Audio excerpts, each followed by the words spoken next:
खबरों में आगे रुक करते हुए अब आपको बताया जाए, विधायक रणधीर शर्मा ने बीजेपी के चुनावी संकल्प पत्र को लेकर बात की। उन्होंने कहा कि लोकसभा चुनाव में जो संकल्प पत्र बीजेपी लेकर आई है वह संकल्प पत्र मोदी जी की गारंटी से युक्त है। उन्होंने आगे ये भी कहा कि इस चुनावी घोषणा पत्र में दरअसल देश के हितों की रक्षा करते हुए समाज के सभी वर्गों और देश के सभी क्षेत्रों का समान विकास करने का वादा किया गया है। साथ ही साथ आयुष्मान योजना, उज्ज्वला योजना, लोगों को मुफ्त राशन देने वाली योजना को 5 साल तक के लिए और आगे बढ़ाने का भी वादा इसमें किया गया है।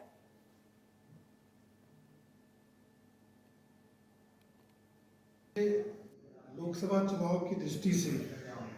भारतीय जनता पार्टी द्वारा जारी किया गया संकल्प पत्र मोदी जी की गारंटी से युक्त है और इसमें समाज के सभी वर्गों के हितों की रक्षा करने का और देश के सभी क्षेत्रों का एक समान विकास करने का वायदा किया गया। इसमें जहां गरीब लोगों के लिए जो मुफ्त अनाज की स्कीम को आगे 5 साल चलाए रखना, आयुष्मान योजना का दायरा बढ़ाना और 70 साल से ऊपर के बुजुर्गों को इसका लाभ देना, उज्ज्वला योजना के लोगों को पाइप से गैस देना और इस देश में कॉमन सिविल कोड लागू करना, वन नेशन वन इलेक्शन, एक राष्ट्र एक चुनाव की और इस देश को ले जाना और इस देश को दुनिया की तीसरी आर्थिक शक्ति खड़ा करने का जो वायदा संकल्प पत्र में किया है, उससे निश्चित रूप से ये देश शक्तिशाली होगा, ये देश आगे बढ़ेगा। देश के अंदर जो हमारा इंफ्रास्ट्रक्चर है उसको मजबूत करके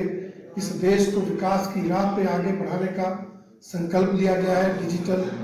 रूप से इस देश को आगे बढ़ाने का संकल्प लिया गया है। निश्चित रूप से देश की जनता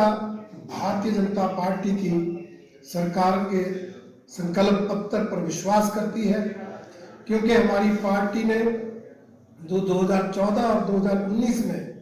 घोषणा पत्र दिए थे, जो वायदे किए थे, उन सबको पूरा किया है।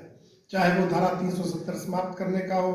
चाहे वो राम मंदिर बनाने का हो, चाहे वो CAA लागू करने का हो, चाहे वो एम्स खोलने का हो, चाहे वो शिक्षा नीति में बदलाव करने का हो। ऐसे अनेक वायदे पूरे करके लोगों का विश्वास जीता है और मुझे पूरा विश्वास है कि देश की जनता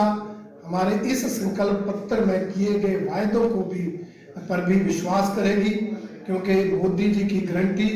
हर गारंटी को पूरा करने की गारंटी है और उसे देश की जनता 24 कैरेट सोना मानती है। इसलिए इन वायदों पर विश्वास करके जनता भारतीय जनता पार्टी को तीसरी बार केंद्र में सरकार बनाने का मौका देगी और आदरणीय प्रधानमंत्री जी इस देश का तीसरी बार नेतृत्व करेंगे और इस देश को दुनिया की शक्तिशाली देशों की पंक्ति में